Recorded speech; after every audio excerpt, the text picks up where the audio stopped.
ಸ್ಥಳೀಯ ಇಮಾಮ್ ಒಬ್ರು ಅಸ್ಸಾಂನ ಶ್ರೀಭೂಮಿಯಲ್ಲಿ ತಡರಾತ್ರಿ ರಸ್ತೆ ಬದಿಯ ಕೊಳಕ್ಕೆ ವಾಹನವೊಂದು ಉರುಳಿ ಬಿದ್ದಿದೆ. 7 ಜನ ಹಿಂದೂ ಪ್ರಯಾಣಿಕರು ಜೀವಗಳನ್ನು ಕಳೆದುಕೊಳ್ಳುವಂಥ ಪರಿಸ್ಥಿತಿಯಲ್ಲಿದ್ದರು.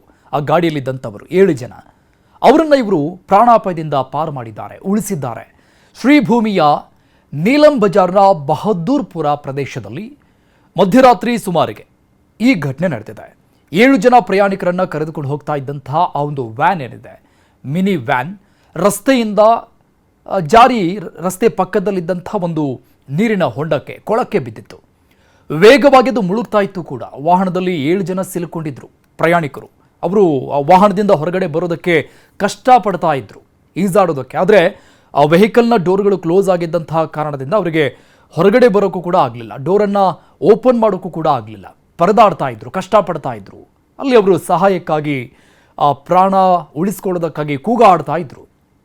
ಈ ಒಂದು ವಿಚಾರ ಅಲ್ಲೇ ಹತ್ತಿರದ ಮಸೀದಿಯ ಇಮಾಮ್ ಮೌಲಾನಾ ಅಬ್ದುಲ್ ಬಾಸಿತ್ ಅನ್ನುವಂಥ ವ್ಯಕ್ತಿಯವರಿಗೆ ಗೊತ್ತಾಗುತ್ತೆ. ಅವರು ಮಸೀದಿಯೊಳಗೆ ಇದ್ದಾಗ ಈ ಜೋರಾದಂತಹ ಶಬ್ದ, ಡಿಕ್ಕಿ ಶಬ್ದ, ಅಂದರೆ ಆ ವೆಹಿಕಲ್ ಡಿಕ್ಕಿಯಾಗಿ ಏನು ರಸ್ತೆ ಪಕ್ಕದ ಹೊಂಡಕ್ಕೆ ಬೀಳುತ್ತೆ, ಅದು ದೊಡ್ಡ ಮಟ್ಟದಲ್ಲಿ ಶಬ್ದ ಬರುತ್ತೆ, ಆಕ್ಸಿಡೆಂಟ್ನ ಶಬ್ದ.